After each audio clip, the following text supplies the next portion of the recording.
How are we all doing on this? I was just talking with Marsha earlier. It seems like spring has already begun. There's so many flowers coming out. I did the walk out on the cliff the other day. I can't remember the name of the trail, but there were so many new like succulent flowers and I'm going to say this wrong. Coreopsis flowers? Can someone? No, that's right. That's correct. Amazing. I only read that. So, yeah. Today we have the wonderful Marsha Dillao, who has just released in January a new collection of poems called Creature. And I'm going to introduce Marsha, then Marsha's going to read, and then we're going to have our usual Q&A as we do. So Marsha Dillao's honours include 3 books awards, as well as the Morton Marcus Poetry Prize, the Ventura Poetry Festival Poetry Award, and the DAT Award given by the San Gabriel Valley Literary Festival. She's been a fellow in the South Coast Writers Project and has presented her work in numerous venues, including the LA Times Book Fair, AWP, UCLA, UCSB, UC Riverside, the University of Pittsburgh, Sacramento Poetry Center, and the College of the Redwoods. Dillao is the author of 4 collections of poetry, most recently, as I just mentioned, Creature, which was published by the Pitt Poetry Series. A previous book, which I believe you've read from at Caffeinated Verse before a few years ago, Every Ravening Thing, also published through the University of Pittsburgh Press, came out in 2019. Antidote for the Night won the 2015 Isabella Gardner Award and was published by BOA Editions as part of their American Poets Continuum series. Her first book, Black Hope, was awarded the New Issues Press Poetry Prize and was published by New Issues Press, Western Michigan University. Dillao is currently a lecturer in the English department at California State University, Channel Islands, where she teaches poetry and creative writing. Dillao previously worked as a bilingual teacher in Los Angeles and the rural community of Santa Paula for more than 25 years. She studied Spanish in Morelia, Mexico, Costa Rica, and lived for 2 years in Spain, where she worked in a dual immersion school. She now lives in Ventura, California, with her husband, poetry host, and Ventura County Poet Laureate Emeritus Phil Taggart, where they founded the Ventura County Poetry Project to support local poetry. So without further ado, let's welcome Marsha up to the podium to read her poetry.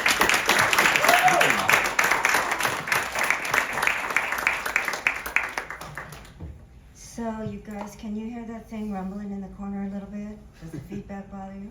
No. All right then, no problem. Thank you for coming out for poetry, and thanks to Nathan for doing a terrific job. I really applaud the laureateship here in Malibu. I think it's made a huge difference. And I also want to thank Nathan for bringing out the very first poet laureate, Ellen Reich. I know a lot of you know her.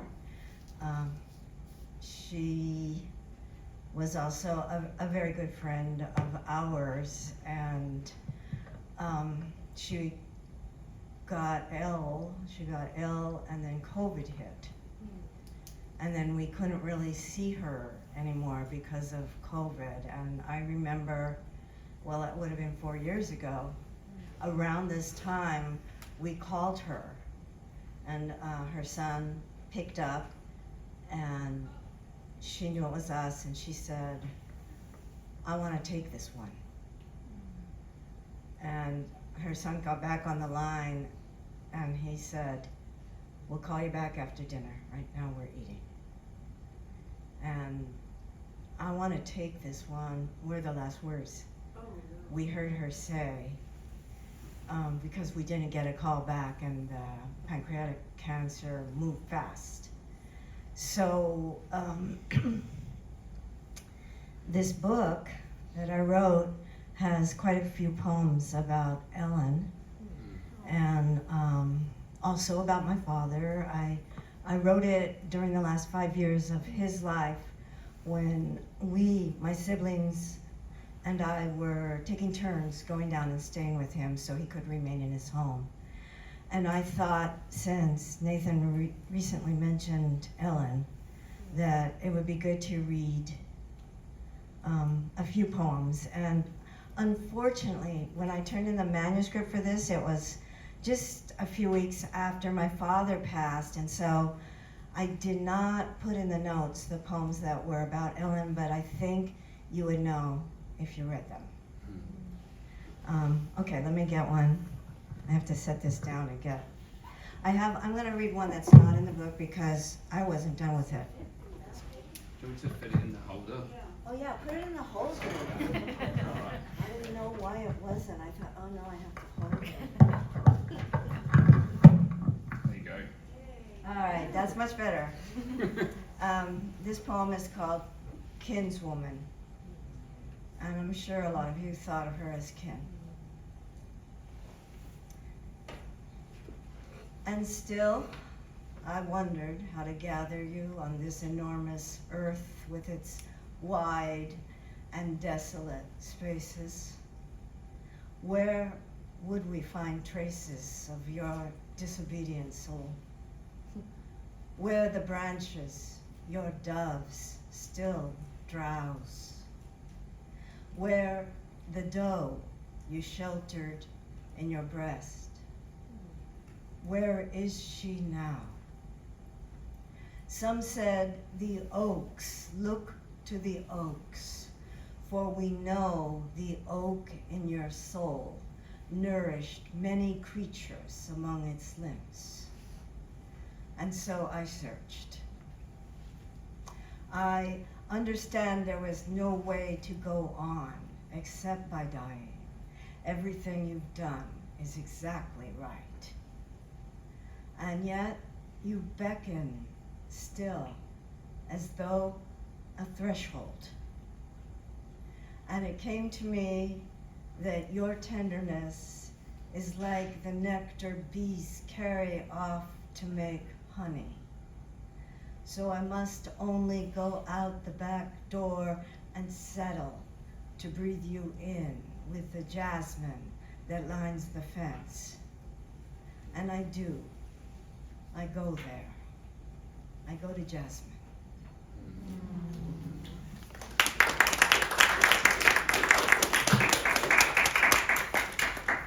So I guess one other thing I would say about those last words is that there wasn't closure. Things were left open, and COVID also left things open. And so this poem in the book is called Sky with Four Suns, and it relates in an oblique way to Ellen. It relates to what happens when things are, what can happen when things are left open, when the connection is left open. Sky with Four Suns is the name of a movement in a symphony by John Luther Adams.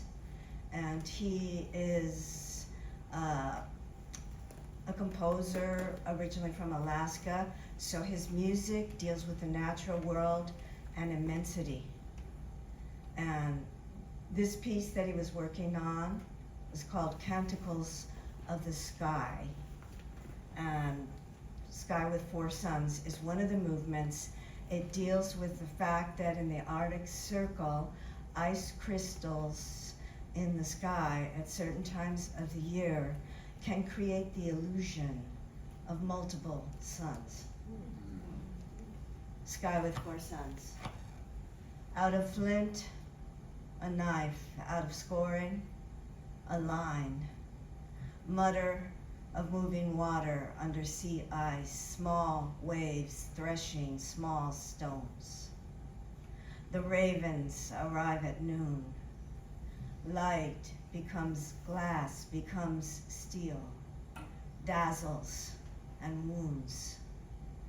This I accept, to be held in the way the sun holds illusion, at 22 degrees distance, until I am emptied out, until a red-winged blackbird opens an aperture in sky. Let the self be woven in air the blackbird's sail, in clack and spin of cobbles as ocean falls together and apart, self so tumbled, dislodged, that you become the dark blue that breathes you.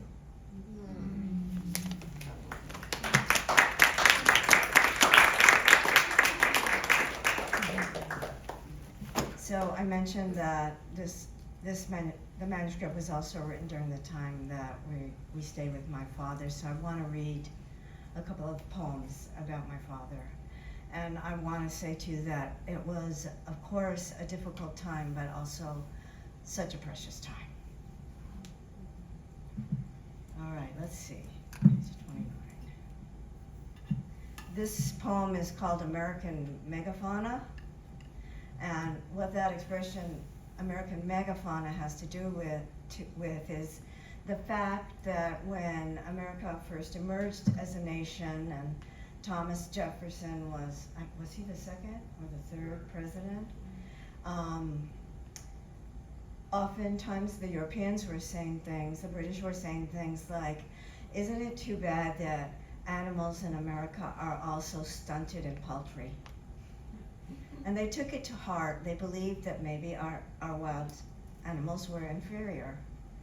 So when the first fossils of a mammoth were discovered in the area that is now New York, Jefferson was thrilled. And they didn't know, they couldn't estimate at first how big this mammoth was going to be. And the first estimates were up to 40 feet at the shoulder. So he was thrilled, and he referred to it as our incognitum. And by incognitum, he meant our unknown thing. He was very, very proud of it.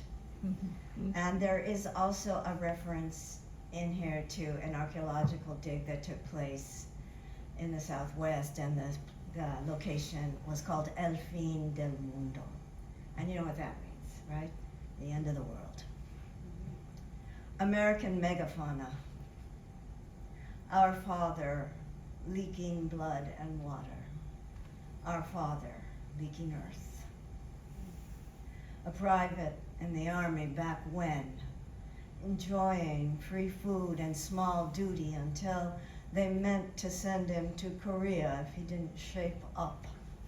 He rose to corporal. His first child was born.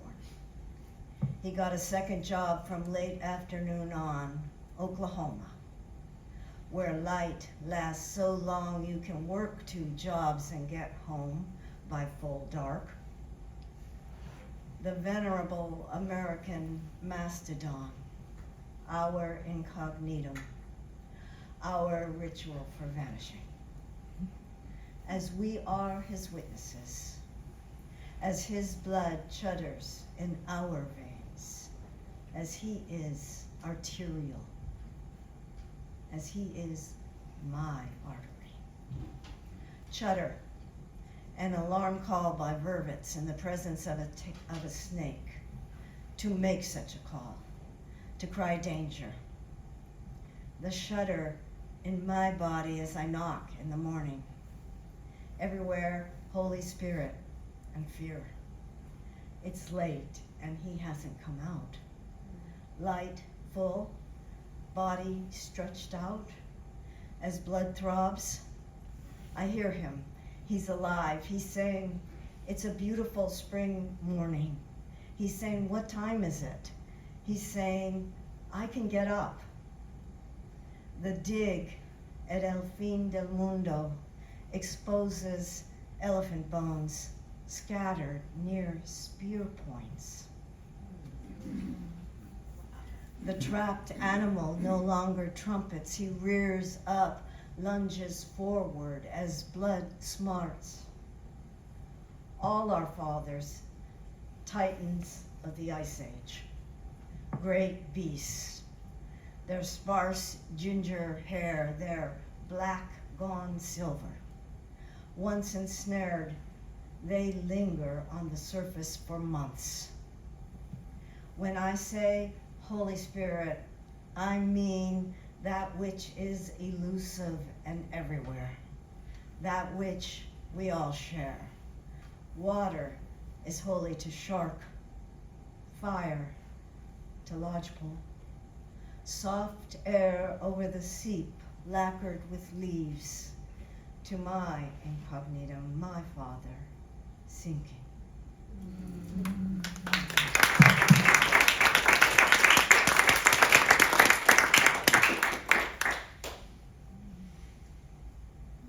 And the next poem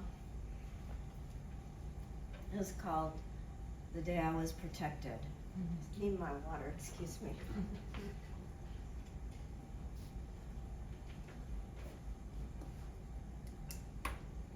This is a poem that takes place in my father's work. And in his work, it was on Western Avenue in Los Angeles. And it was a small hardware store in front. And in the middle, there was a glass studio where he worked on stained glass. His company was called LA Art Glass. And in the back was more like a warehouse where they were trying to make a go of it by ordering large quantities and then shipping out to small hardware stores. Do you remember when there was a hardware store like every half mile?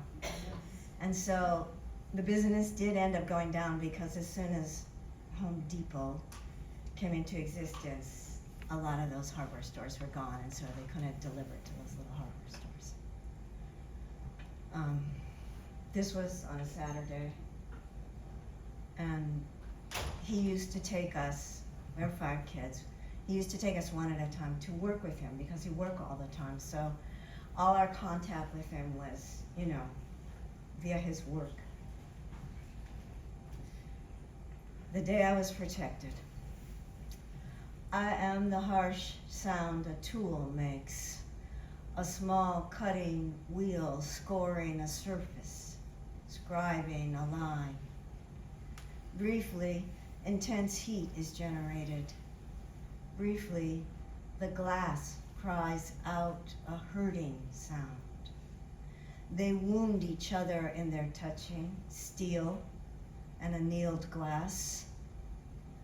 The glazier, my father, is angry but careful. He taps along the line he's made and breaks the glass with his hands, moving quickly. He doesn't wear gloves. He picks up the cutter to score the next piece.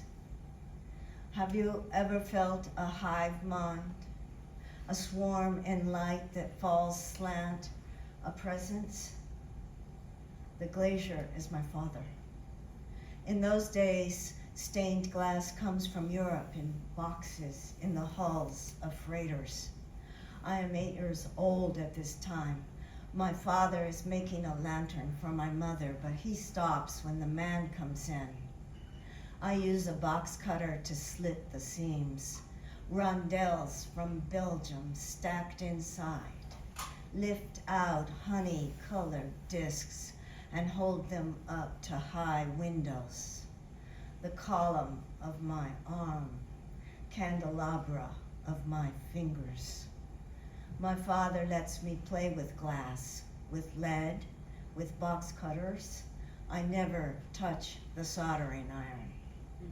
He's angry at the man who came in from the loading dock, a small, thick man in a sports jacket.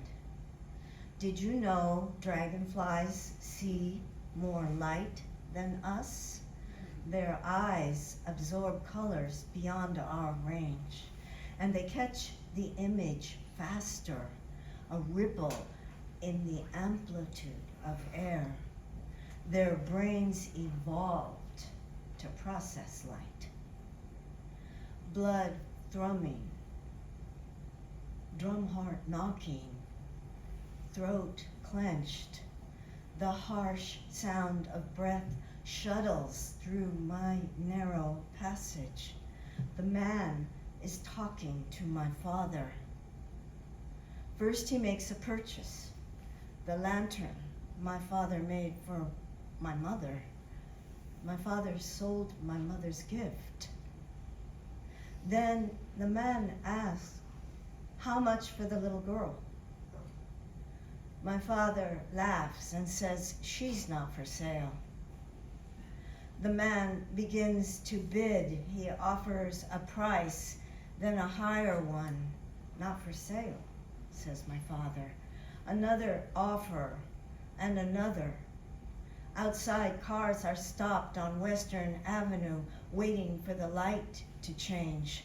I look over at my father, transfigured, his eyes opaque, his milk glass eyes that do not look at the man, his metallic hands, fists tight, holding the cutter, bearing down on an ache of glass, snick of the wheel, sharp hone of steel, abrupt crack, white sound of breaking shoots across the sheet. He's ripping glass in two, over and over. Glass is shrieking under his weight. The glass howls, the glass screams. He keeps working head down. There are no words. That was the day I was protected. The man paid $50 for the lantern and offered $100 for the child. I knew that day my father cared for me more than we needed money, and we did need money. I knew that day I had a home.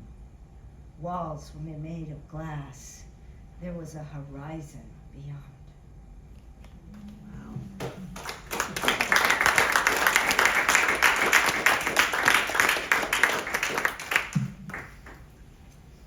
And this last poem is about another theme in the book, which is the relationship to the natural world and what that can give us. And the last poem was called The Day I Was Protected. And this poem is called To Be Unprotected. To be unprotected. Alone, under a blue cloud backlit by a quarter moon and a dry wash.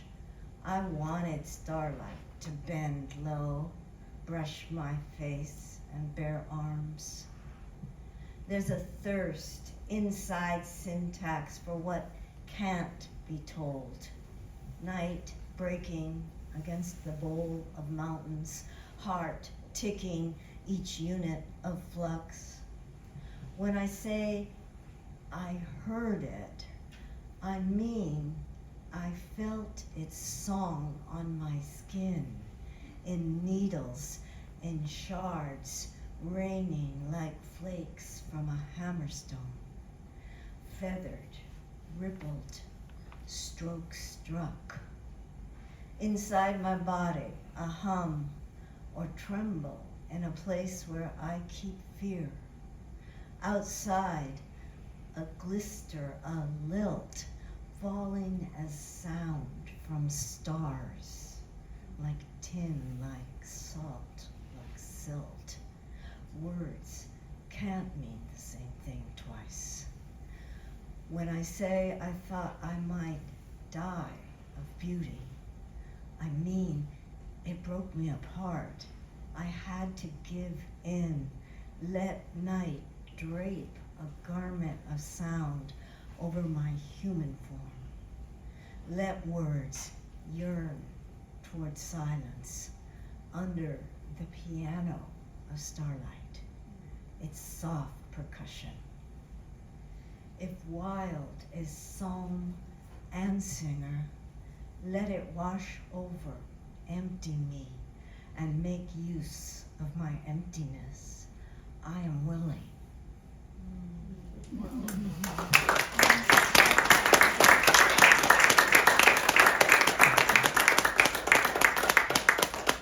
And this is my last poem, and it's a real short one that returns to Ellen and her beloved husband, Herb.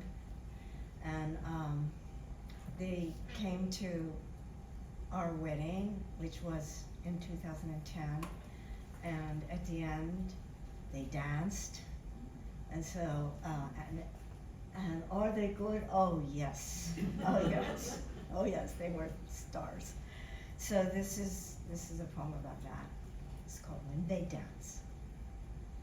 When they dance, swing comes to mind, a straight ahead boogie-woogie reservoir laid down in muscle memory, bodies clad in bone satin, ivory and lace, hibiscus and fern, bodies in space, the first ones to take the floor at our wedding.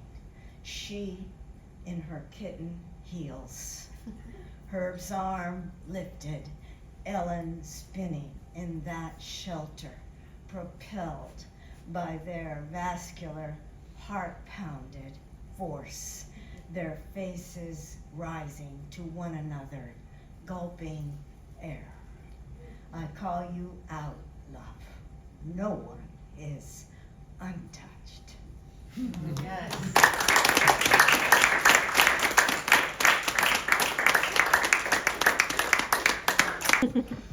Thank you so much, Marsha. Can we have another round of applause? There you go.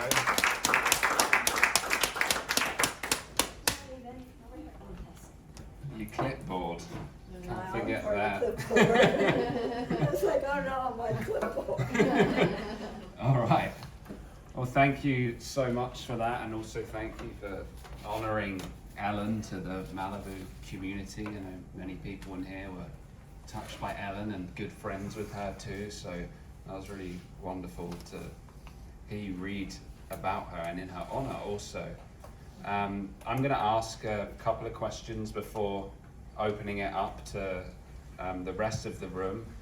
I think one thing, you said about this book, and I've noticed it in a lot of your poetry, about a deep relationship, even reverence to the natural world, and I wanted to know what you thought poetry can do to deepen our engagement with the natural world. Reverence is exactly the relationship we must all cultivate with the natural world. And to the extent that poetry slows us down and allows us to experience once again reverence, and to the extent that poetry is capable of holding in place the reverence we feel when we're there, it's perfect, right? Thank you. I heard an interview that you were having before where you went into some detail about where the title for your most recently published book, Creature, came from. And you said that you had an experience with a hawk flying into the room and said you weren't going to go into detail there. Is that something you'd like to go into detail about with us here? Okay, so I have quite a few screens, windows without screens. Why? Screens are dirty. Screens don't let the air come in fully. So, and I can slide the windows open. So I had a window in the living room slid open, and there was a tree in front, and the hawk must have been chasing a small bird, and the bird took evasive action right in front of the window and went sideways, and the hawk just plunged through into the living room with enough force, it was going very fast, that it ended up like 8 feet in, and then turned around, and suddenly it didn't know where it was. And I was in the kitchen, and I heard this sound, like a thrashing against the glass. There's a big picture window there with only 8 inches open on one side. And I walked in, and I was like, what? What is that bird? And then I realized, at first I thought, well, maybe it's a harmless pigeon. And I saw its talons up close. I saw its beak, and I saw how frantic it was. And it turned and saw me. And if there's one thing a hawk hates, A hawk hates to make eye contact with a human.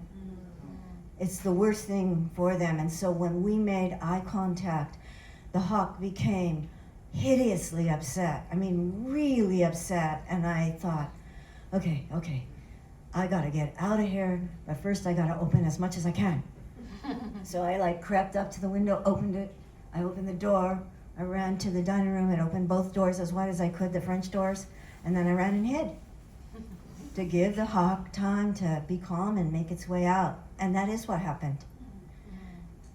The hawk, when I left, was able to explore the situation in such a way as to safely leave and not harm itself. And that's what the title poem is about. Thank you. Wonderful answer. I'm so glad to have heard the story. And my last question, I know you have poems in here, you know, about your father and about Ellen, and I wanted to ask you about your process with writing poetry and how that affects how you process grief and what function poetry is playing in the grieving process.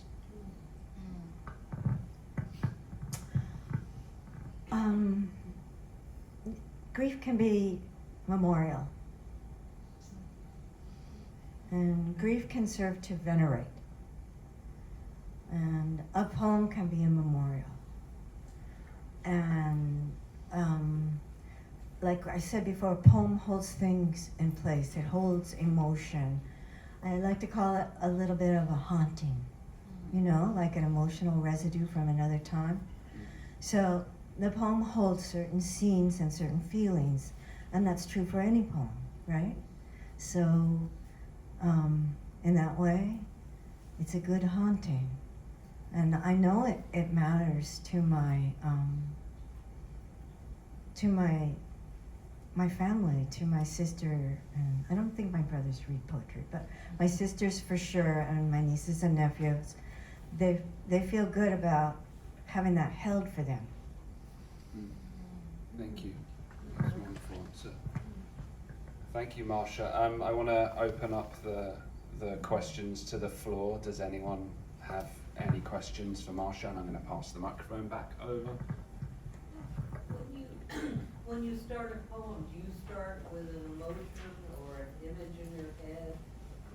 Or what inspires you know, try to capture? you kind of have to get through. I met this woman in a bar a few weeks ago, and in Kansas City, and she told me, I would love to write poetry. We got to talking. I would love to write poetry, but I have to get through a mountain to do it, some kind of mountain. And, you know, I immediately thought, oh God, she'd be a wonderful poet, because we all have to get through some kind of mountain to bring ourselves to poetry, right? So whatever inspires us, if something flicks through our mind and there's a little extra electricity in our brain, don't let that go. Don't miss the call. Or if you see an image, whatever it is. In the book, this book, there's a lot of poetry that is what they call ekphrastic poetry, meaning it responds to some art piece that I saw an image and something flickered. Thank you. Have you been writing poetry since you were like a little girl, or just late there in life, or like always? Or When- to you later? Thank you for asking that question. When I was a little girl, I did want to be a writer. I really did. But when I got out of college, I immediately had to start working. And my work was to be a teacher. And to be a teacher is extremely compelling and encompassing work that ended up taking a lot of my time. And it wasn't until I went to Spain, where I'm going to tell you, teachers have it easier there. And then, and I met people there, and I met another writer there, a wonderful writer, and she told me about the idea of an MFA program, which is an extended program where you study poems, lots of poems. You become fully acquainted with poetry. Well, not fully, because no one ever is, but much more fully than I was before.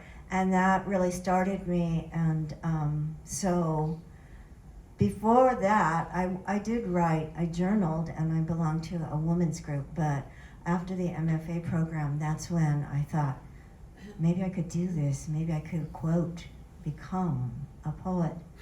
What was the MFA program? Oh, the MFA program I went to was at Vermont College of Fine Arts, and it was a low residency program, so you went twice a year. So I had the very shocking experience of being in Vermont in winter for 11 days. Maybe one more at the back, very back. I don't have a question, but Two I more just then. want to say you read with such elegance and beauty. Thank you very much, kind sir. Your words. Now we go to Vincent. Yeah. I'm curious how it is living with another poet. The possible benefits and the challenges, and I'm going to take notes and share them with Phil. Oh, okay, I thought maybe you were thinking of moving in with another poet. Well, I think it's a benefit. It's a real benefit overall, because after all, we do understand both the discouragement that can come with poetry in terms of struggling with a piece, never feeling like you're getting it right, or feeling like if you do get it right, it doesn't get out into the world. And also the encouragement of, hey, want to listen to this? I might have something here. Kind of a feeling. All right. Sounds great. All right. Marsha, everyone, another round of applause. Oh, yes. Marsha has books at the back that are going to be available for purchase as soon as I stop talking and at the end of the open mic. So what we're going to do now is we're going to have a break for about 5 minutes, chat, get some coffee, get some water, whatever else, and then we're going to have the open mic. If you'd like to sign up for it and haven't already, you can put your name and email on the sheet at the back of the room. So thank you again, Marsha, and yeah. Woo! Yes, books are ready, and I've got this here, so.